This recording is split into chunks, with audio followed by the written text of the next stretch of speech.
Bismillahirrahmanirrahim.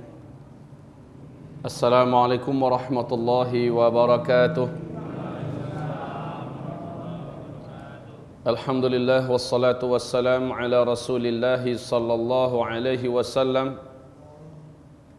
Allahumma salli wa sallim ala hadha an-nabiyyil karim Muhammadin sallallahu alaihi wa ala alihi wa sahbihi wa man tabi'ahu bi ihsan ila yaumiddin. Qala Allah subhanahu wa ta'ala iqtaraba lin-nasi hisabuhum wa hum fi ghaflatin mu'ridun. Wa qala ya ayyuhalladzina amanu taqullaha wa qulu qawlan sadida yuslih lakum a'malakum wa yaghfir lakum dhunubakum wa man yuti'illah wa rasulahu faqad faza fawzan 'azima. Allahumma arhamna bil Qur'an. Wa qala an-nabi sallallahu alaihi wasallam innamal a'mal binniyat wa innama likulli imri'in ma nawa faman kanat hijratuhu ila Allah wa rasulih fahijratuhu ila Allah wa rasulih wa man kanat hijratuhu lidunya yusibuha aw imra'atin yankihuha fahijratuhu ila ma hajara ilaihi wa ba'du. Ma'asyiral muslimin wal muslimat, hamba-hamba Allah sekalian yang kami muliakan, pujian dan syukur kita kepada Allah Subhanahu wa taala, salawat dan salam kita untuk Rasulullah Muhammad sallallahu alaihi wasallam dan untuk seluruh keluarganya beserta sahabat-sahabatnya dan siapapun yang mengikuti dengan mengikuti yang ihsan sampai hari kiamat. Amma ba'du. Ringkasan pengajian dari pertemuan pertama kita dulu, bahwa tanda-tanda kita di akhir zaman telah ditontonkan oleh Allah secara nyata dengan fakta-fakta dan data-data yang tidak bisa dibantah. Seperti kata Rasulullah, Arab berubah menjadi negeri kaya raya dan berlomba-lomba membangun gedung-gedung yang tinggi. Sekarang sudah jadi kenyataan. Kemudian kata Rasulullah bahwa gunung-gunung dan bukit-bukit sekitar Masjidil Haram sudah berlobang dan sekarang banyak terusan-terusan dan terowong-terowongan ditembus oleh kerajaan Arab Saudi. Rasulullah juga menyebutkan gedung-gedung yang dibangun di kota Mekah mengalahkan tingginya bukit-bukit yang ada. Itu juga sudah terjadi. Mekah dan sekitarnya sampai tahun ke-6 sekarang tetap pada musim dinginnya dituruni salju, dan inilah pertanda yang tidak bisa ditutup-tutupi dan juga tidak bisa dibantah. Kemudian kita sekarang berada pada fase keempat. Kalau di sana ada 5 fase, di dalam hadis Imam Ahmad, fase pertama Nabi yang memimpin umat Islam, Nabi telah wafat. Kemudian para khalifah yang cerdas selama 30 tahun, dan fase ini juga telah berakhir dengan wafatnya Khalifah Ali bin Abi Thalib. Kemudian dilanjutkan dengan fase khilafah dengan sistem kerajaan, dan ini berlangsung lama 1227 tahun, berakhir tanggal 3 bulan Maret tahun 1924 dengan tumbangnya khilafah Islamiyah Al-Utsmaniyah di Turki. Kemudian kita masuk pada fase keempat, fase di mana kita merasakan hidup bagai di atas bara api. Orang yang berislam benar-benar pada akhir zaman benar-benar merasakan beratnya mempertahankan iman. Kaum muslimin jadi pecundang, negeri-negeri Islam dirampok, harta kekayaannya dirampas, kehormatannya diinjak-injak, dan bahkan nyawa pun tidak berharga. Pada masa fase keempat, manusia berpesta pora dengan demokrasi, dan Nabi menyebutkan itu dengan jelas. Kemudian manusia juga berbangga-bangga dengan kekufuran dan kemunafikan. Pada fase keempat ini, 4 tanda besar kiamat akan terjadi: Dukhan, Dajjal, Nabi Isa, dan Ya'juj Ma'juj. Fase keempat pasti berakhir kata Rasulullah sallallahu alaihi wasallam, dan kita masuk nanti pada fase terakhir, di mana penutup fase yang terakhir ini, fase kelima, umat Islam akan serentak meninggal dunia karena sebab tanda kiamat yang ketujuh. Tanda besar kiamat yang ketujuh. Setelah tanda besar kiamat yang kelima, matahari terbit dari sebelah barat, lalu pintu taubat ditutup selama-lamanya, syahadat sudah tidak diterima. Kemudian esok harinya di waktu duha, dalam Al-Quran surat Al-An'am, Allah menyebutkan keluarlah binatang raksasa dari dalam perut bumi yang disebut oleh Allah dalam Al-Quran dabbatul ardi. 3 kali kemunculannya. Kemunculan yang terakhir adalah di kota Mekah langsung. Kemudian dia menghilang kembali dan manusia setelah itu diwafatkan serentak yang beriman saja. Seluruh umat Nabi, seluruh orang Islam diwafatkan serentak oleh Allah Subhanahu wa taala. Kemudian kaum muslimin, berarti berakhirlah orang Islam di bumi. Yang tersisa hidup hanyalah orang kafir saja, yang tidak kenal Allah, yang tidak beriman dengan Allah, dan jumlah mereka sudah tidak banyak. Bumi menjadi sepi. Kaum muslimin yang kami muliakan, Rasul menyebutkan 1 atau 2 generasi setelah wafatnya seluruh orang Islam di bumi, barulah terjadi kiamat besar, kehancuran alam semesta.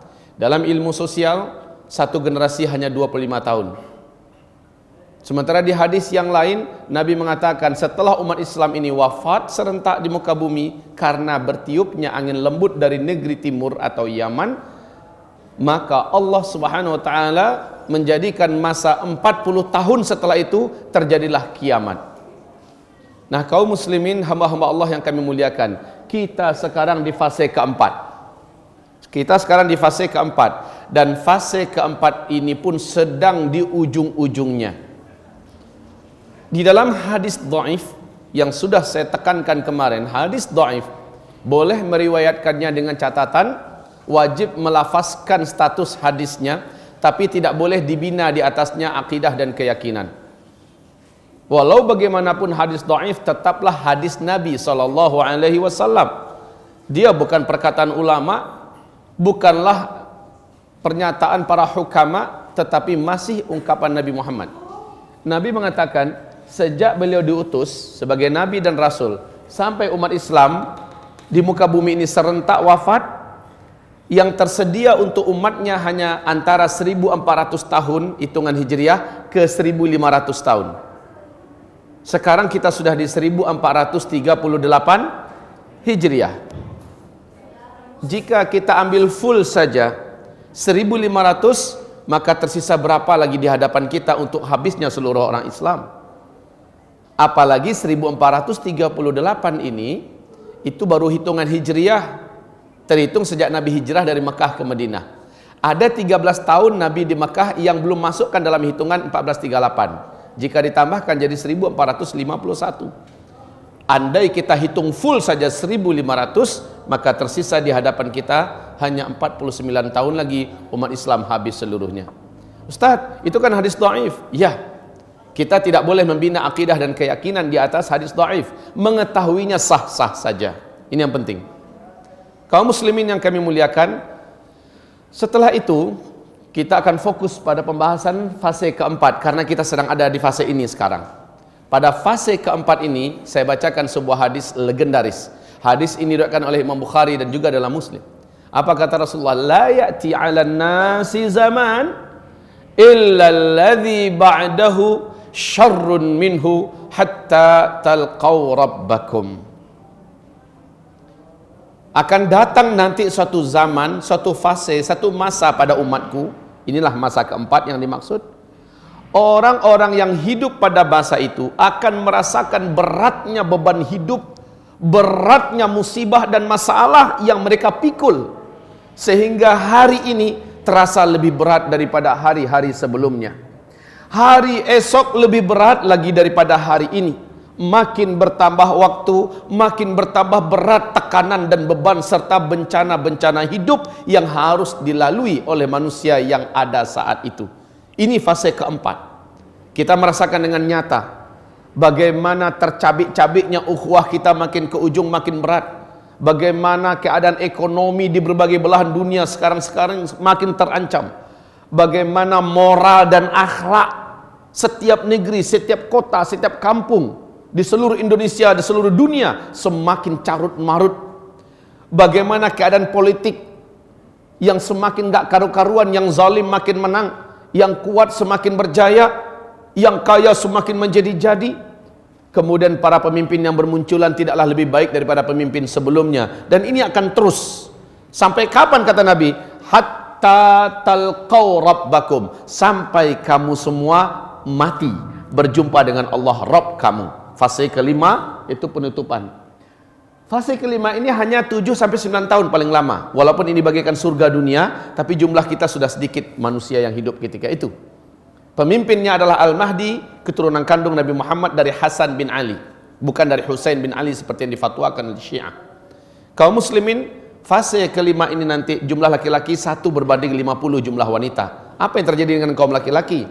Di fase keempat sangat banyak Allah wafatkan kaum lelaki karena musibah, karena peperangan, pembunuhan, pembantaian dan segala macamnya. Ini terjadi pada fase keempat yang sebentar lagi akan sama-sama kita jalani. Kaum muslimin yang kami muliakan, di fase keempat ini kita diperkenalkan oleh Rasulullah SAW dengan istilah fitnah duhaima. Sampai Dajjal keluar baru berakhir fitnah ini. Fitnah duhaima ini, kata Nabi, orang yang selamat dari fitnah duhaima maka dia akan selamat dari bahayanya Dajjal.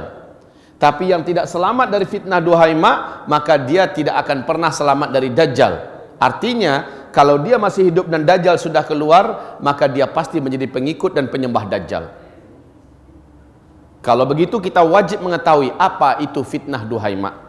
Taib, kaum muslimin yang kami muliakan, untuk tanda-tanda Dajjal akan keluar, tidak ada satupun makhluk di bumi ini yang mampu menolak tanda-tanda itu, dan Allah telah perlihatkan dengan kasat mata, kita bisa menontonnya, bisa melihatnya. Kalau perlu silakan berkunjung ke sana.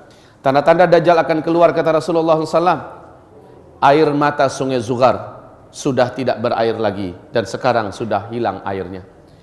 Danau Tiberias menyusut airnya dari 45 meter saja dari permukaan sampai ke dasar. Sekarang bapak-bapak, dari 2003 sampai 2013 telah menyusut 16 meter. Akhir 2015 dasar yang paling menonjol dari danau sudah mulai kelihatan seperti pulau-pulau kecil di tengah danau Tiberias hari ini. Dan 2 minggu yang lalu, data tentang perkembangan terkini dari danau Tiberias, garis merah daripada danau ini sudah tembus ke garis hitam sekarang. Sehingga pemerintah Israel dalam puncak kepanikan dan kebingungannya sekarang sudah mengambil kesimpulan tidak mungkin menyelamatkan bangsa Yahudi di Israel ini kecuali hanya dengan cara menyulang air laut untuk menjadi sumber air mereka. Karena sungai danau Tiberias sudah tidak bisa diharapkan. Nabi bersabda, Dajjal apabila telah mengering danau Tiberias dan menyisakan air sedikit, Dajjalnya akan lepas dan keluar. Kaum muslimin yang kami muliakan, kemudian juga kebun kurma Baisan, perbatasan antara Yordania dengan Palestina. Apabila kebun kurma itu sudah tidak berbuah, maka Dajjal pasti akan keluar, kata Rasulullah. Perlu diketahui, sejak 6 tahun belakangan ini, kebun kurma Baisan telah merusak. Menjadi sedikit buahnya dan rusak. Tetapi 2 tahun terakhir sudah tidak berbuah 100%. Silakan cek di Google, periksa di YouTube apabila ada yang meragukan ini. Danau sungai Efrat yang mengalir dari Turki ke Syria, Irak, kemudian ujungnya adalah di Iran. Kata Rasulullah, takkan terjadi kiamat sampai sungai Efrat mengering. Sungai Efrat telah kering total sejak 1,5 tahun ini. Tidak lagi berair. Dan ini adalah pertanda kiamat itu akan Allah tontonkan. Tapi insya Allah bukan kita orang-orang yang akan menyaksikannya. Alhamdulillah. Hanya masalahnya kita akan menghadapi masa-masa berat di mana Dajjal akan keluar. Menjelang Dajjal keluar, terjadi tanda besar kiamat yang pertama terlebih dahulu, yaitu dukhan. Dukhan ini seperti penjelasan Michel Penn, pakar astronomi dunia yang paling senior saat ini, beliau menjelaskan hanya terjadi apabila bumi mengalami hantaman meteor, daratan bumi. Sementara NASA Amerika saat ini mengumumkan kepada dunia bahwa kita sedang ada di tengah arus sungai meteor. Walaupun kita sudah di penghujung tahunnya, tetapi meteor mempunyai karakter seperti bola biliar. Dia kalau beradu, maka dia yang lain akan memental ke jalur yang lain. Peluang-peluang ini akan menjadikan bumi sangat rentan diserang oleh meteor. Dan Rasulullah menyebutkan ciri-ciri meteor akan menghantam bumi apabila umatku terlibat dan terjebak dalam 3 kesalahan di akhir zaman. Dan ketiga kesalahan ini sudah dibuat oleh umat Nabi, ketiga-tiganya. Pertama, kata Nabi, apabila di tengah-tengah umatku sudah banyak bermunculan penyanyi-penyanyi wanita di mana-mana. Yang kedua, apabila musik dan alat-alat musik sudah disenangi oleh umatku dan digandrungi menyebar di mana-mana. Dan yang ketiga, apabila minuman khamar, barang-barang memabukkan sudah mudah didapatkan di mana-mana. Tiga-tiga ini sudah apa belum? Maka pertanda ini sudah Rasul gambarkan kepada kita. Kaum muslimin yang kami muliakan, Rasulullah SAW menyebutkan apabila terjadi hantaman meteor, seperti pernyataan Abdullah bin Abbas, maka berikutnya yang terjadi adalah dukhon. Dalam sanad yang jayyid Ibnu Jarir meriwayatkan sebuah hadis di mana Ibnu Mulaikah berkata, guruku Abdullah bin Abbas berkata, malam tadi kami nggak bisa tidur karena kami menyaksikan meteor melintas di atas bumi kita. Saya khawatir jangan-jangan besoklah terjadinya dukhon. Apa yang dikatakan oleh Abdullah bin Abbas ini persis sama dengan yang diuraikan oleh pakar astronomi dunia tadi, Michel Penn. Meteor ini ketika dia menghantam atmosfer bumi kita, kalau garis diameternya 2 km saja, kekuatan ledakan meteor ini sama dengan 1 juta kali lipat bom nuklir, Pak, yang pernah meledak di Nagasaki dan Hiroshima. Dampak yang terjadi berikutnya adalah meteor ini akan terbakar, bagian kulitnya akan mengeluarkan asap yang sangat tebal dan itu panas beracun. Kemudian bagian kulit ini lepas dari intinya dan dia membentuk meteor-meteor kecil yang akan menghunjam bukit-bukit kita, gunung-gunung kita, kota-kota kita akan menjadi hujan meteor. Sementara yang intinya mengandung siderid.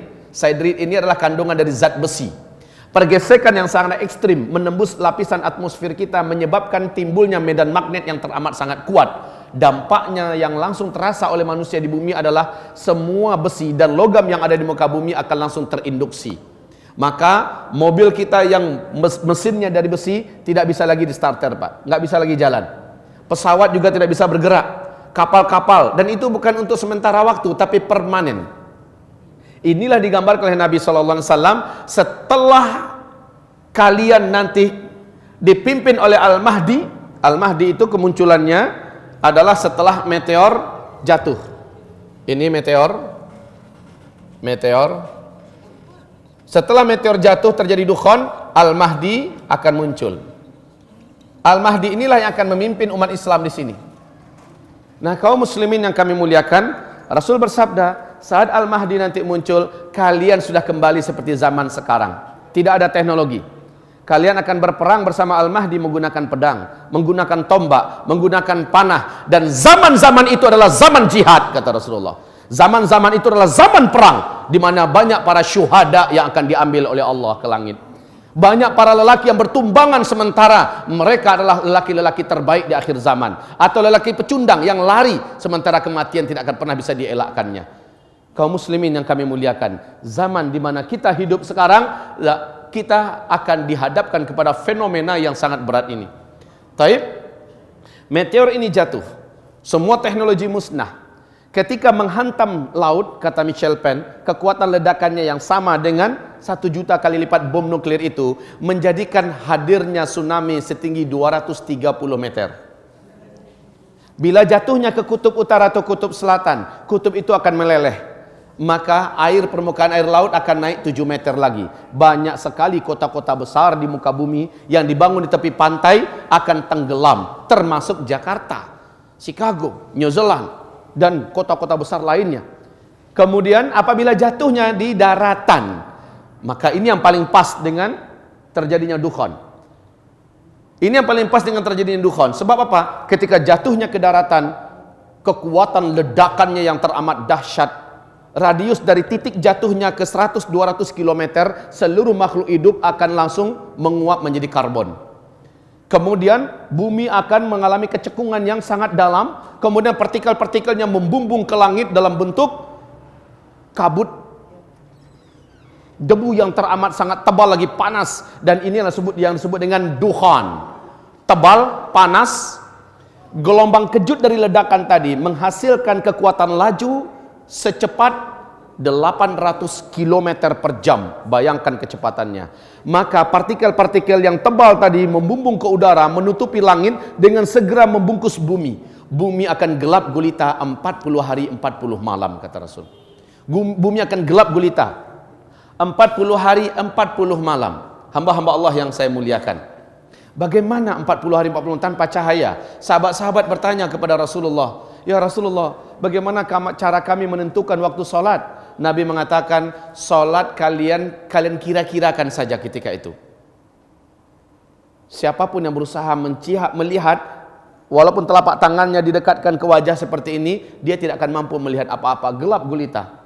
Setelah matahari kembali nampak, dukhon tersisih, ya, kita akan dikejutkan dengan pemandangan lain. Apa itu?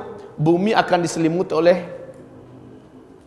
debu yang sudah mengendap ke daratan, tebal di mana-mana. Bangkai-bangkai berserakan, bangkai-bangkai burung, bangkai kucing, bangkai anjing, binatang, dan banyak tanam-tanaman yang juga mati. Bayangkan 40 hari 40 malam nggak ada cahaya matahari, dan itu panas, Pak. Saking panasnya, kata Rasul, seluruh orang kafir di muka bumi ini melepuh kulit mereka. Jadi orang-orang kafir yang nggak sempat menyelamatkan diri, mereka akan melepuh seperti kita masuk open, Pak. Orang Islam yang banyak buat dosa sebelum itu terjadi, amalnya sedikit, imannya tipis, sama tersiksanya dengan orang kafir.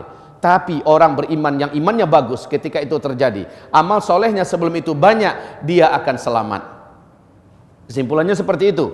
Nah, kaum muslimin, dengan alasan inilah Nabi perintahkan kita untuk berlomba-lomba memperbanyak amal soleh. Startnya, kata Nabi, saat fitnah Syam membara. Fitnah Syam yaitu pembantaian di Syria, peperangan dan kegaduhan, penghancuran negeri-negeri dan kota-kota di Syam saat ini. Nabi perintahkan saat itu kamu harus berlomba-lomba memperbanyak amal soleh. Badiru bil a'mali fitanan. Berlomba-lombalah kamu memperbanyak amal soleh. Menjelang datangnya meteor dan dukhon terjadi, kita sudah diperintahkan memperbanyak amal soleh. Karena inilah yang akan menjadikan kita tahan, Pak. Kata Rasulullah SAW, siapa yang amal solehnya banyak sebelum ini terjadi, apabila dukhon terjadi, dia akan selamat. Dia hanya seperti terserang flu dan demam sedikit saja. Terserang flu dan demam. Tapi orang-orang kafir, Pak, kulit mereka melepuh semuanya. Dari hidung mereka mengeluarkan asap, dari mulut mereka mengeluarkan asap, dari lubang dubur mereka mengeluarkan asap. Yang benar-benar akan selamat di antara orang kafir mungkin sudah 9 negara sekarang yang ketahuan sudah mempersiapkan bunker-bunker raksasa bawah tanah, Pak, di kedalaman 30 sampai 300 meter. Amerika sudah menyelesaikan 6 bunker raksasa. Satu bunker itu dapat menampung 500.000 manusia. Dan sudah disiapkan fasilitas hidup oleh Amerika di dalam itu, mulai dari obat-obatan, makanan, segala macamnya, untuk 500.000 manusia dan bisa bertahan selama 1 tahun. Dan ini pas, nanti dalam hadis di sini, Rasul menyebutkan kepada umat Islam, apabila kamu menyaksikan di atas langit selama 3 hari sampai 1 minggu, melintas terus bintang berekor atau meteor, maka perintah Rasulullah adalah persiapkanlah makanan untuk dirimu dan keluargamu selama 1 tahun. Ada pesan yang khusus dari Nabi Muhammad SAW. Baik kaum muslimin yang kami muliakan, tentang tanda-tanda Dajjal sudah nampak. Dukhon juga sudah ada tanda-tandanya diperlihatkan oleh Allah Subhanahu Wa Taala. Nah, menjelang ini wahai hamba-hamba Allah, kehidupan di muka bumi akan dipenuhi oleh peperangan, pembantaian, musibah demi musibah, bencana demi bencana. Kita hanya sekedar menunggu berita kekacauan terjadi di Arab Saudi. Kekacauan dalam artian anggota keluarga kerajaan di Arab Saudi sudah bergaduh sesama mereka, dan kita di Indonesia bisa menyaksikannya. Kalau begitu, maka lihatlah bencana gempa akan susul menyusul di sana. Pertumpahan darah akan terjadi di seluruh Timur Tengah. Kalau sekarang kan masih pertumpahan darahnya masih Arab Saudi masih belum, ya. Beberapa negara Teluk masih aman, tapi nanti akan merata semua. Saat merata semua, maka termasuk Indonesia, Pak. Semoga Bapak mengikuti perkembangan bagaimana tahun 2018, ancaman kehancuran ekonomi global, Pak. Dan itu akan menyebabkan di mana-mana terjadi krisis, chaos, keributan dan kekacauan, pembunuhan, perang dan di mana-mana, termasuk Jakarta. Jakarta, Bapak dengar bagaimana revolusi yang dikhawatirkan oleh para TNI kita yang masih punya loyalitas kepada NKRI ini, revolusi Cina, revolusi komunis berkolaborasi dengan revolusi Syiah akan menjadikan Jakarta sebagai negeri terpanas yang penuh pertumpahan darah. Apabila kita tidak bersiap-siap, umat tidak mau bersatu, maka kita akan disembelih seperti saudara kita disembelih di Syria, seperti saudara kita disembelih di Irak, saudara kita disembelih di Yaman. Ini pasti terjadi kaum muslimin yang kami muliakan. Dan ini bukan sesuatu hal yang sangat tabu lagi. Jutaan KTP sedang dibuat sekarang di Cina. Jutaan KTP dibuat sekarang di Paris atas nama penduduk Indonesia, tapi yang mengisinya adalah orang-orang sipit yang tidak ngerti bahasa Indonesia. Mereka akan masuk jumlahnya jutaan, melakukan kegaduhan dan kekacauan di sini. Persiapan mereka matang, senjata sudah dipersiapkan, ahli-ahli tempur mereka dimasukkan. Indonesia, rakyatnya akan dibuang ke laut, kemudian mereka yang mengisi Indonesia. Minimal 200 juta akan mengisi Indonesia. Apa persiapan kita? Apa yang kita lakukan? Apabila umat tidak bergerak, lalu apa yang bisa kita buat? La haula wala quwata illa billah. Tapi ingat, ini bagian dari akhir zaman. Ini bagian dari akhir zaman. Bukankah kata Rasulullah, makin kesini makin berat tekanan hidup yang akan dihadapi. Apalagi setelah dukhon, Pak. Setelah dukhon, iklim dunia berubah menjadi sangat panas dan gersang. BMKG dunia baru-baru ini mengeluarkan pengumuman 2019 sampai 2022 mulai kegersangan ekstrim dialami oleh seluruh dunia. Padahal dalam hadis yang sahih kita dengar menjelang Dajjal keluar ada 3 tahun yang sangat berat. 1 tahun pertama menjelang Dajjal keluar, sepertiga air dari langit Allah tahan. Sepertiga tanam-tanaman dan hewan ternak yang dapat dimakan di bumi Allah biarkan mati. Tahun kedua menjelang Dajjal keluar, 2/3 air dari langit Allah tahan. Dan 2/3 tanam-tanaman dan hewan ternak yang dapat dimakan di muka bumi Allah biarkan mati. Tahun di mana Dajjal keluar, sama sekali air tidak turun dari langit. Cuaca di mana-mana dan iklim sangat panas, kemarau panjang, orang-orang mulai kelaparan dan bahkan berani memakan bangkai. Ada yang tega membunuh tetangga dalam hadis Sahih Bukhari, membunuh tetangga demi memperebutkan roti, sepotong roti yang ada di tangan tetangga. Kaum muslimin melihat manusia sudah brutal. Bahkan ada yang tega memakan bangkai. Ada yang tidak sanggup lalu menanamkan pisau ke dalam perutnya. Ada yang pergi ke bukit lalu menerjunkan badannya. Keputusasaan hidup. Sampai-sampai kata Rasulullah, orang yang paling beriman sekalipun saat itu ketika lewat dekat kuburan akan berkata, alangkah indahnya, alangkah enaknya kalaulah saya di dalam tanah itu saat ini. Ini orang beriman loh Pak. Saking beratnya, sahabat-sahabat bertanya, ya Rasulullah, apa yang bisa kami makan, kami minum saat itu? Kata Nabi, makan minum kalian saat itu adalah zikir. Orang yang berzikir meniatkan perutnya kenyang, Allah akan kenyangkan. Ini berkat iman dan amalnya sebelumnya. Tapi orang-orang fasik kaum muslimin akan mencoba mempertahankan hidupnya dengan cara apapun. Orang-orang Islam yang minim amal soleh, banyak buat dosa, dia mungkin akan sampai ke tingkat mau membunuh diri dan mengimpi-impikan kemunculan Dajjal ke kotanya. Dan Dajjal akan masuk ke seluruh kota di muka bumi akan masuk. Mayoritas penduduk manusia saat itu sujud menyembah Dajjal. Dan siapa yang beriman kepada Dajjal, saat Dajjal sudah meninggalkan kotanya, sampai dia mati dia akan tetap kafir kepada Allah Subhanahu wa taala. Berarti di fase keempat inilah setan jin dan setan manusia bersatu untuk memperbanyak calon penghuni neraka. Kita. Kalau orang kafir sudah jelas masuk neraka semua. Tapi umat Nabi diperbanyak menjadi calon penghuni neraka itu di fase ini. Seluruh jin dan setan di muka bumi bersatu membantu Dajjal, membela Dajjal. Dan kita akan hidup di fase ini dalam waktu yang tidak lama lagi. Ya Allah ya Rabb, kaum muslimin, lalu apa persiapan yang harus kita lakukan? Kan begitu pertanyaan berikutnya. Kalau memang begini dekat, apa yang mesti kita buat? Taib ibarat Allah yang kami muliakan, lihat ke sana. Lihat ke sana, saya tidak punya banyak waktu menjelaskan karena ingat hanya sampai jam 1 kabarnya ya. Hanya sampai jam 1, enggak banyak waktu saya. Oleh karena itu perhatikan baik-baik. Mungkin bapak kami yang enggak sempat melihat sana bisa kumpulnya di depan. Inilah persiapan-persiapan yang seharusnya kita lakukan. Fase keempat adalah fase fitnah, ya. Ini adalah fase fitnah.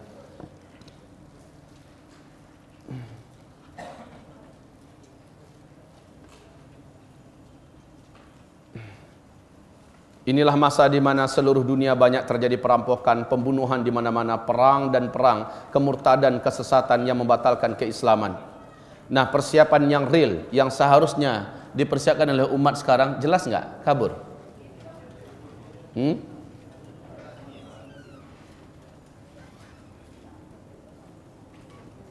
Biar saya terangkan sedikit. Persiapan pertama, ini yang paling wajib dipersiapkan adalah ilmu dan iman dulu. Saya tidak akan rinci penguraiannya. Kalau mau rinci silakan buka YouTube. Di YouTube ada saya uraikan lebih 2 jam ini. Pertama, wajib mengilmui tentang karakter dan seluk-beluk fitnah akhir zaman. Berbeda orang yang tahu dengan yang tidak tahu. Orang yang nyadar dengan yang tidak sadar. Orang yang nyadar akan tahu, oh ini akhir zaman.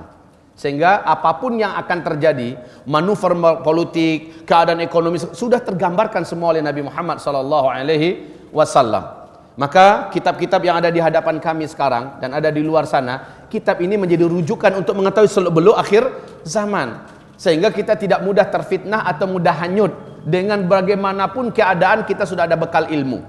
Yang kedua, mengilmui tentang akidah dan tauhid yang sahih. Karena hanya orang yang berakidah benar, yang tauhidnya benar sajalah yang akan Allah selamatkan di akhir zaman ini. Coba lihat dalilnya, surat Al-An'am ayat 158. Hanya orang yang beriman saja, hanya orang yang kuat imannya saja yang akan terjaga dan terpelihara. Apalagi saat Dajjal keluar. La haula wala quwata illa billah. Dajjal memiliki kemampuan mencabut iman dari dalam dada orang. Kekuatan sihirnya, kemampuan magicnya, dan power yang dimiliki dalam hipnotisnya menjadikan banyak orang-orang di muka bumi ini menguap iman mereka. Oleh karena itu, akidah yang benar bagaimana sih? Iman dan tauhid yang benar bagaimana? Menurut Rasul dan para sahabat, titik. Itu yang harus kita dalami bersama-sama. Yang ketiga, ini ada saya wajibkan, wajib baca zaz. Zaz itu adalah zikir akhir zaman ini. Saya katakan wajib karena uraian dalam hal ini ada hadisnya di halaman 193, bagaimana Nabi menekankan kepada umatnya pentingnya begini dan begitu, kata Rasulullah ketika menghadapi hari-hari seperti itu. Kemudian memahami karakteristik musuh-musuh Islam serta memastikan kita tidak termasuk di antara mereka. Di akhir zaman ini Pak, musuh-musuh Islam itu berkolaborasi antara satu dengan yang lain untuk menghabiskan Islam dan umat Islam. Nah, siapa-siapa musuh-musuh Islam? Termasuk munafikin berkedok Islam. Kadang-kadang tampilan mereka tampilan kiai, kadang-kadang tampilan syekh, sementara dia musuh Islam. Nah, lihat nanti di kitab Ensiklopedia Akhir Zaman. Di kitab ini diuraikan satu persatu musuh-musuh Islam di akhir zaman yang ketika Dajjal keluar, dialah termasuk di antara penyembah Dajjal. Padahal sebelumnya ustadz, padahal sebelumnya tokoh, padahal seluruhnya adalah idola. Nah, siapa-siapa mereka dijelaskan dalam kitab ini. Coba nanti dilihat pada kitab Eyaz. Eyaz ini adalah Ensiklopedia Akhir Zaman, yaitu pada halaman 846 dan 8 sampai 853. Jangan salah-salah Pak. Kelompok bermunculan sekarang LGBT yang sudah mulai dilegalkan di beberapa negara di dunia ini salah satu di antara calon para pengikut Dajjal. Bagaimana maraknya mereka muncul sekarang.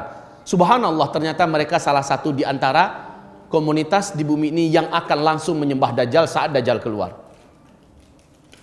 Begitu juga para pencinta zina, para pencinta judi, para pencinta minuman keras dan segala macamnya dari umat Nabi. Maka kaum muslimin, ketika Nabi mengatakan badiru bil a'mali fitanan, berlomba-lombalah kamu perbanyak amal soleh, stop amal salah, karena Nabi menginginkan agar umatnya selamat nanti ketika Dajjal keluar.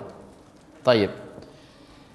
Yang berikutnya adalah mengilmui tentang karakteristik firqatun najiyah dan ta'ifah al-mansurah.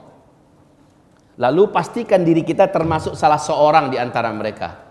Ada yang belum tahu apa itu firqatun najiyah atau ta'ifah mansurah? Ada yang belum tahu? Tolong angkat tangan. Ada yang belum tahu? Udah tahu semua? Loh, Nabi mengatakan umatku akan terpecah menjadi 73 golongan nanti, ya kan? 72-nya masuk neraka, cuma satu golongan yang masuk surga. Nah, satu golongan yang masuk surga inilah disebut dengan firqatun najiyah, satu kelompok yang selamat. Nah, mana kelompok itu? Umumnya manusia mengatakan Ahlus Sunnah wal Jamaah. Iya, Ahlus Sunnah wal Jamaah itu betul. Bukan Syiah, itu pasti. Bukan Ahmadiyah, itu pasti. Ahlus Sunnah wal Jamaah. Nah, di antara Ahlus Sunnah wal Jamaah itu ada yang spesifik sekali. Mereka digelar oleh Nabi dengan sebutan Ta'ifah al-Mansurah. Di tangan mereka lah nanti Islamnya akan jaya. Di tangan mereka lah nanti khilafah akan tegak. Dan mereka lah pembela agama di akhir zaman. Nah, pastikan kita kalau nggak mampu menjadi manusia elit akhir zaman, yaitu Ta'ifah Mansurah, minimal kita ada dalam kelompok firqatun najiyah. Gitu Bapak. Apa itu rinciannya? Buka di YouTube nanti ceramah saya berkaitan dengan firqatun najiyah dan Ta'ifah al-Mansurah. Silakan. Taib kaum muslimin yang kami muliakan. Berikutnya, ini persiapan materi. Tapi ingat, persiapan materi ini posisinya paling-paling hanya 5% dari persiapan yang sifatnya ruhi dan batin. Persiapan materi ini bukan hal yang terbesar yang harus kita prioritaskan. Tapi bisa kita mempersiapkannya lebih meringankan risiko, Pak. Saya contoh nih, sahabat kami siapa namanya? Rajib. Beliau tanpa saya beritahu, tiba-tiba saya datang dari belakang, maksudnya ngagetin, tapi saya pukul pakai telapak tangan atau mungkin pakai ini saya ininya. Sakit nggak karena beliau nggak siap? Sakit nggak? Ya karena nggak siap. Tapi kalau siap, siapkan sinimu, aku mau pukul. Coba lihat seberapa mampu daya tahanmu. Beliau mempersiapkan, sakit walaupun tetap sakit, tapi nggak begitulah dibandingkan nggak siap. Nah ini, maka persiapan secara fisik, materi yang akan kita bicarakan sebentar lagi, sifatnya membantu mengurangi kekagetan, mengurangi shock, dan mengurangi rasa sakit dibandingkan sama sekali nggak siap. Begitu ya. Coba lihat persiapan pertama. Porsinya berapa tadi saya katakan? Paling 5%. Tapi ada lebih bagus daripada sama sekali tidak ada. Ada menandakan kita punya iman bahwa ini akan terjadi. Kalau terjadi, selamatlah. Baik, semua persiapan yang akan saya sampaikan ini Pak, sifatnya sunnah seluruhnya. Nggak ada yang menyimpang. Kalaupun nggak terjadi, ternyata kiamat 1000 tahun lagi, ini tetap akan bermanfaat dan berguna. Nggak ada yang sia-sia Pak. Satu, coba lihat, menanam pohon kurma dan menyediakan stok kurma yang berdahan di rumah-rumah. Perintah Nabi SAW, walaupun besok dah mau kiamat, hari ini masih ada 1 butir biji kurma yang bisa kamu tanam, kata Rasulullah. Ini bukan omong kosong Pak. Barusan saya ketemu dengan Presiden Petani Kurma se-Indonesia. Barusan di kantornya di Depok, Bapak Muhaimin Iqbal. Beliau pernah diundang kemari belum? Bapak Muhaimin Iqbal ini dah go internasional. Di mana-mana dunia, termasuk di Dubai barusan ini beliau dipanggil. Karena beliau diberi oleh Allah ilham dan kepakaran yang luar biasa dalam masalah dunia pertanian dan peternakan. Nah, saya baru dari kantornya sekarang. Barusan dari kantornya tadi menuju kemari. Kami bercerita tentang kurma. Subhanallah, saya nggak sempat menceritakan panjang lebar tentang kurma. Tapi kenapa Nabi memilih kurma? Makanan yang paling tahan itu apa? Kurma nggak? Kurma. Kurma ini kalau pandai kita menyimpannya, apalagi masih di dahannya, insya Allah dia mampu bertahan 1 tahun lebih. Dan 1 butir kurma itu kalau kita makan bisa membuat tubuh kita selamat, kuat dalam 3 hari Pak. 1 butir biji kurma. Ini kekuatan ada dalam kurma. Baik, siapkan kurma. Sekarang beliau menganjurkan kepada umat Islam sebanyak-banyaknya, khususnya di Indonesia, tanamlah kurma. Ustadz, berbuah enggak? Beliau ada ilmunya dan ada teknologinya, dan itu gampang, enggak sulit. Enggak sulit. Insya Allah kalau mau kontaknya nanti saya kasih. Ya, mana nomor HP beliau? Tapi beliau lebih mengarahkan kepada bagian manajemennya. Soalnya kalau semua orang kontak beliau, mencret juga beliau. Baik, kaum muslimin, ini kurma. Beliau mengatakan sebaiknya di Polybag dipersiapkan membuat tanam-tanaman kurma di halaman rumah kita. Kenapa? Subhanallah, secara ilmiah dan telah dibuktikan oleh Bank Indonesia saat mengutus tim ahlinya ke Thailand, 1 batang kurma itu sama penghasilannya dengan 1 hektar sawit yang jadi. Penghasilan fulusnya ya. 1 batang kurma sanggup menampung beban hidup dan biaya hidup 1 keluarga. 1 batang kurma. Orang yang punya 10 batang kurma saja dan itu jadi, dijamin kaya sudah. Di Arab memang kayak gitu Pak. Karena kurma ini penghasilannya besar. Itu di segi penghasilan ya. Sementara di segi jaminan hidup ini lebih tahan Pak. Apalagi menghadapi dukhon dan segala macamnya. Baik, kita lanjut. Membuat sumur-sumur manual di rumah. Nggak mengandalkan keran lagi. Keran ini mengandalkan teknologi nggak? Saat teknologi musnah, air pun terputus sampai ke kita. Jadi di rumah-rumah hendaknya sudah punya sumur bor. Sumur bor masih menggunakan listrik. Sementara elektromagnetika yang sangat tinggi yang dihasilkan oleh sidrid tadi atau meteor tadi menjadikan semua sinyal dan listrik padam selama-lamanya di muka bumi.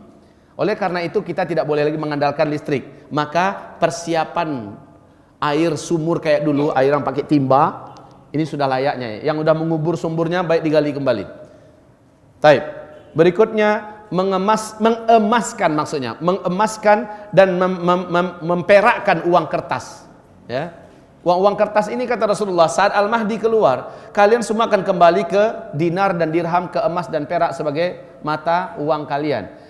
Uang kertas kalian akan seperti daun-daun kuning yang berserakan di pinggir-pinggir jalan, dipermainkan oleh anak-anak dan kalian tidak peduli dengannya. Subhanallah, ini nubuat Nabi Pak. Sekarang Bapak tahu perkembangan ekonomi dunia. La haula wala quwata illa billah. Semua pakar dan ahli ekonomi dunia sangat meyakini bahwa 2017 adalah masa transisi yang paling mengerikan dan 2018 adalah kiamat ekonomi. 2018. kekacauan akan terjadi. Amerika, Rusia, Cina, negara besar sudah tahu persis uang kertas ini tidak lama lagi tidak akan dipakai.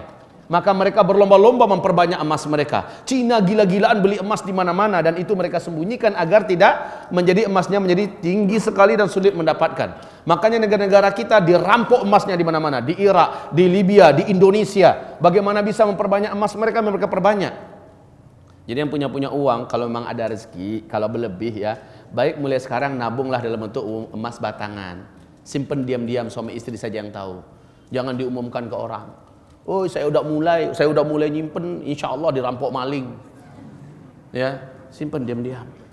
Toh emas ini kapan-kapan perlu bisa dijual nggak? Nggak ada ruginya. Buat sumur timba ada ruginya nggak? Nggak ada ruginya. Semua yang kami sarankan nanti sebagai persiapan ini realistis, Pak. Nggak ada ruginya. Kalaupun nggak terjadi kiamat masih lama lagi, pohon kurma tetap perlu nggak bagi kita? Perlu, Pak. Dan pohon kurma ini ternyata salah satu di antara penyelamat air di muka bumi. Dia bertolak belakang dengan pohon sawit. Sawit malah mematikan air, merusak tanah, sementara kurma kebalikannya. Ya. Lanjut. Mempersiapkan alat-alat penting kehidupan yang manual seperti kompor, ya, kompor sumbu, ya. Kemudian korek api, lilin, minyak tanah, lampu badai dan lain-lain. Dan ini diperlukan, Pak. Sumber minyaknya dari mana? Gampang, dari tanam-tanaman, dari buah pala dan segala macamnya bisa jadikan sumber minyak. Ya, baik. Terus menyiapkan alat-alat survival yang manual. Silakan apa saja alat survival. Kemudian masker dan kacamata renang. Masker yang dipakai oleh pemadam kebakaran kalau bisa Pak beli. Udah dijual umum kok sekarang, pakai online juga bisa. Itu penting ketika dukhon terjadi, mata kita perih nggak dengan debu yang sangat tebal? Bernapas pun susah nggak? Susah kaum muslimin, itu perlu. Kalaupun seandainya masker biasa saja nggak apa-apa, untuk bawa motor masih perlu nggak sehari-hari kita pakai? Jadi, kacamata renang itu perlu nggak? Perlu, karena perihnya mata kita. Toh ketika berenang juga bisa dipakai kok, kan begitu kan? Nggak akan kesimpan di gudang insya Allah. Baik, terus memiliki alat-alat bela diri manual, bukan hanya memiliki, juga ahli dalam memakainya. Samurai, pedang-pedang yang memang tidak mudah patah ketika beradu dengan besi lain. Ya, double stick. Baju anti senjata tajam dan lain-lainnya ini mulai dipersiapkan. Toh orang kafir di Eropa sekarang mempersiapkan dari besi-besi terbaik. Mereka sudah membuat pedang dalam jumlah jutaan kaum muslimin. Mereka tahu tak lama lagi dunia akan kembali perang dengan senjata manual. Sementara di mana-mana terjadi banyak perampokan, pembunuhan. Saat itu kaum muslimin, lihat terus ke bawah. Kita memerlukan alat dan obat-obatan tibbun nabawi seperti alat bekam dan segala perangkatnya, mengerti cara meracik obat. Subhanallah, Allah memberikan kepada Bapak Muhaimin Iqbal ilmu yang luas berkaitan dengan tanam-tanaman. Bapak belajarlah Pak selagi beliau masih hidup. Beliau mengatakan gratis belajar dengan saya 3 bulan, makan minum ditanggung, dijonggol di tempatnya. Tapi hendaknya yang diutus adalah yang ahli dalam peternakan. Yang ahli dalam pertanian.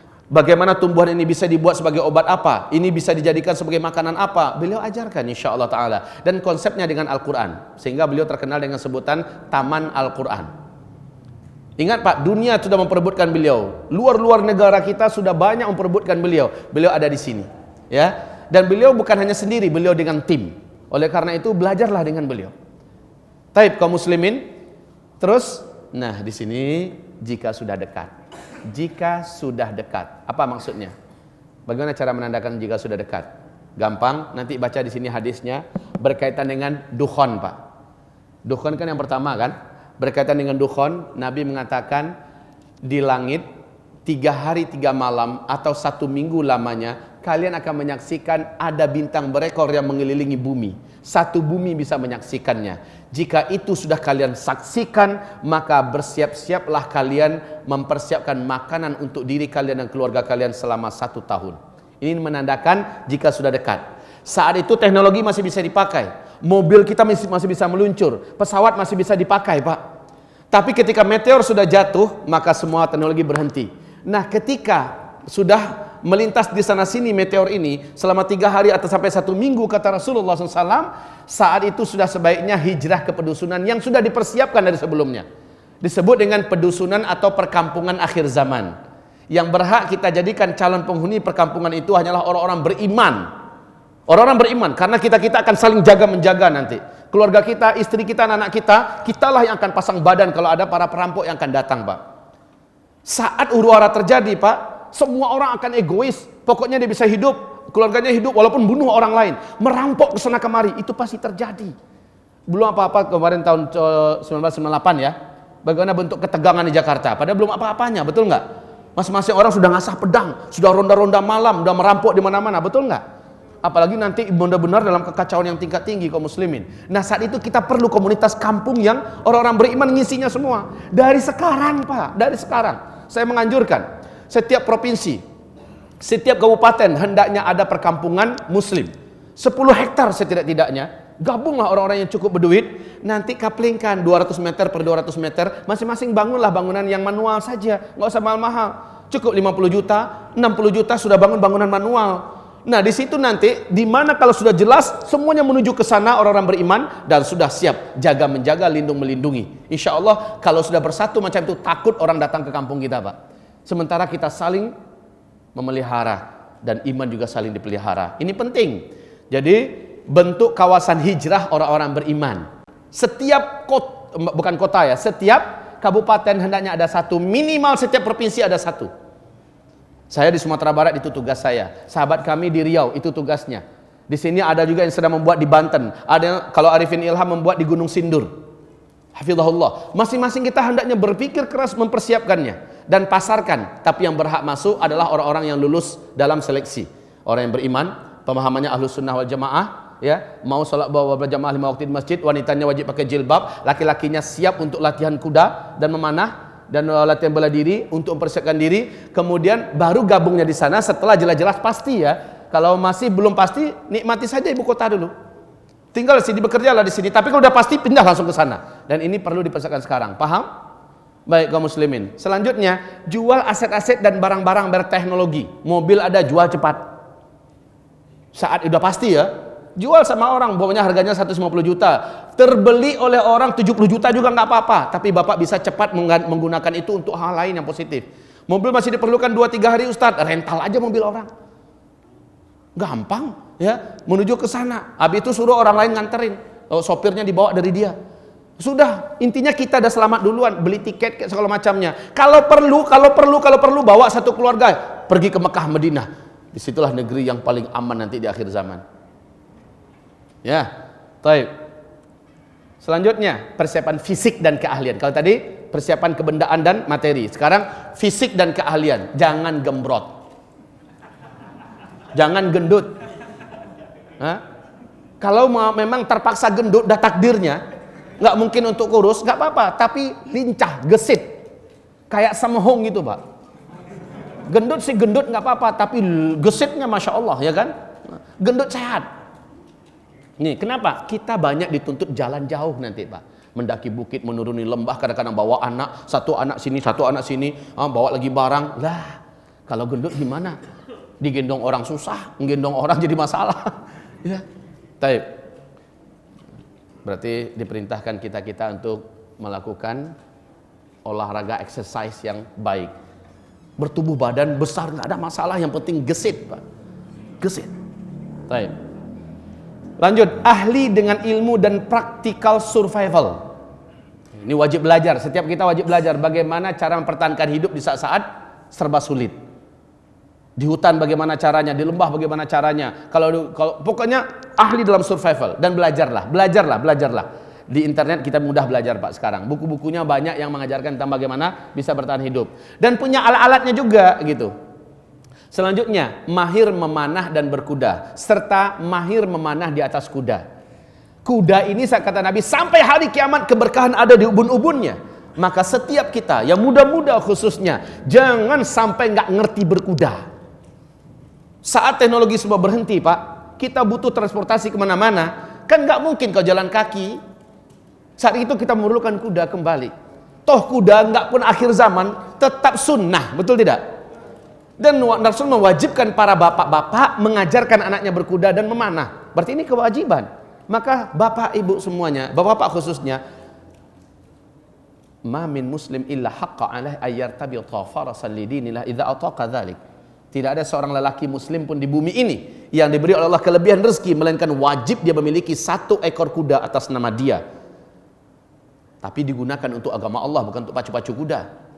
Untuk agama Allah, untuk melatih diri, untuk melatih keluarga, dan melatih kaum muslimin. Nah, pesantren kita, alhamdulillah di Payakumbuh Sumatera Barat, salah satu pesantren mungkin di Sumatera Barat, sudah bisa kami pastikan dengan izin Allah, yang serius mengajarkan santri-santri berkuda dan memanah di atas kuda.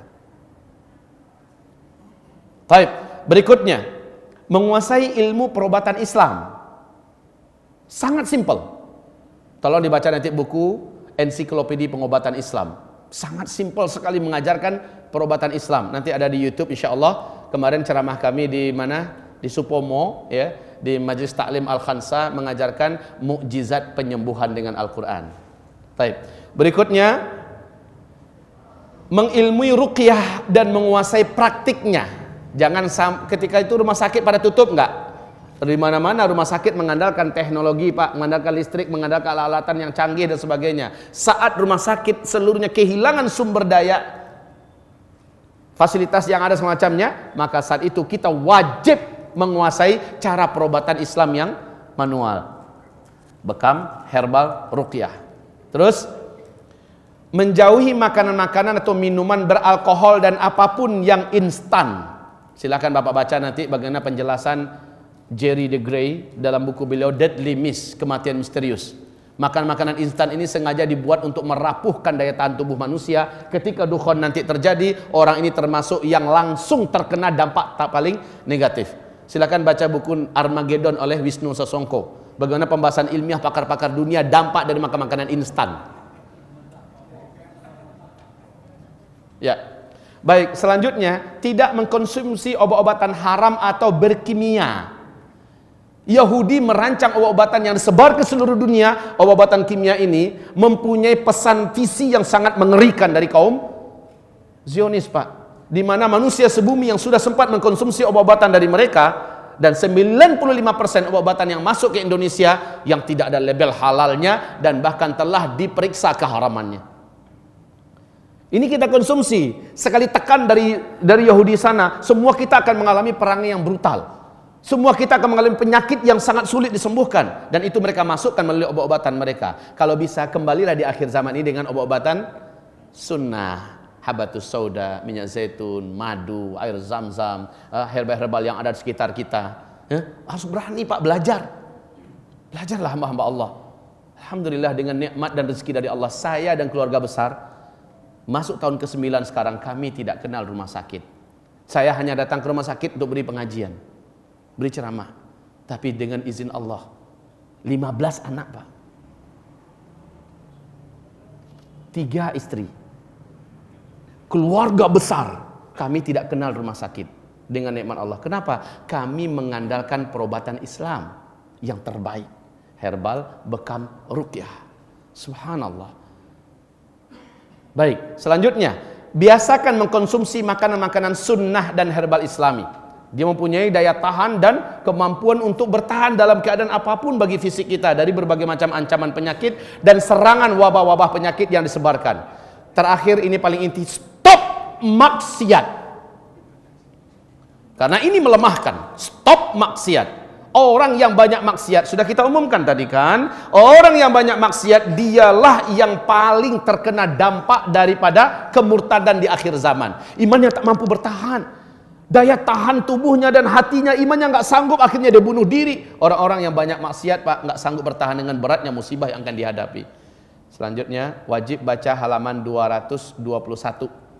Ini kitab zikir akhir zaman. Selanjutnya, persiapan ruhiyah dan amalan. Nah, inilah persiapan yang nilainya 90%.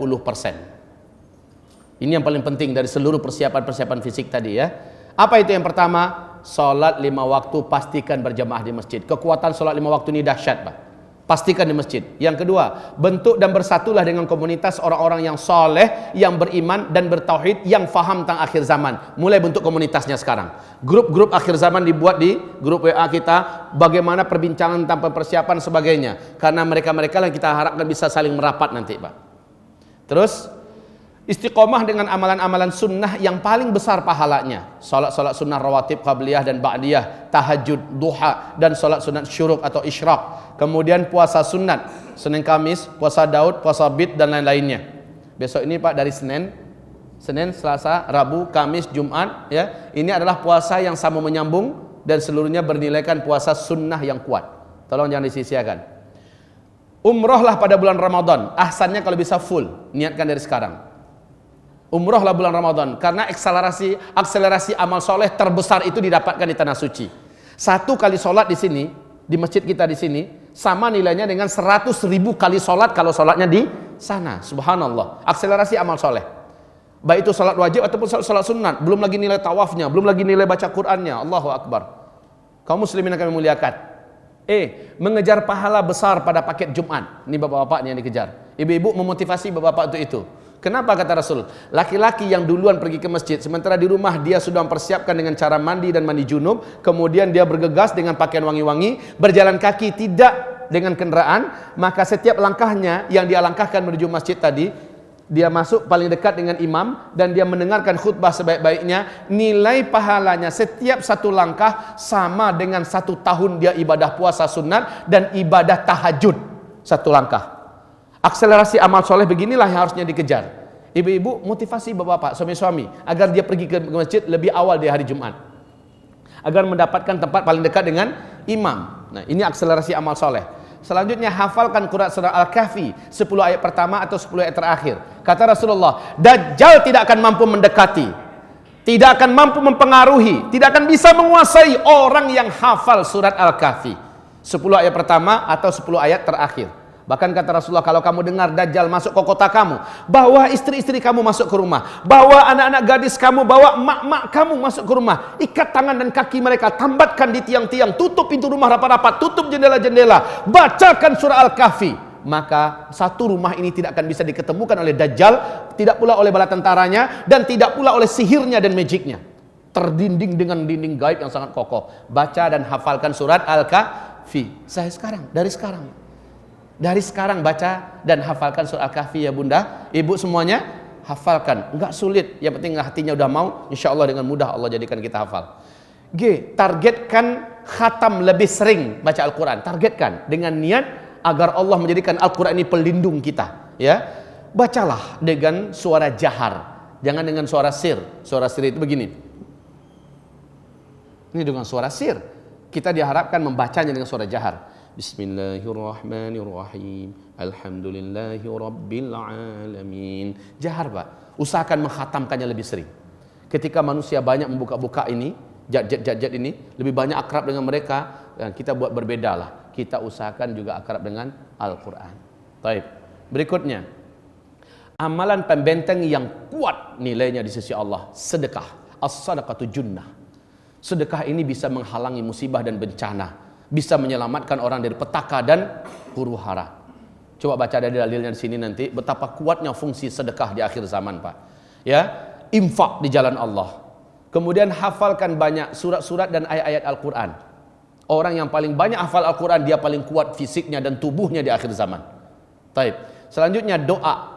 Ini doa adalah senjata terkuat kita apalagi di akhir zaman. Ini di dalam kitab ini ada buku saku kecil Pak yang bisa dibawa kemana-mana.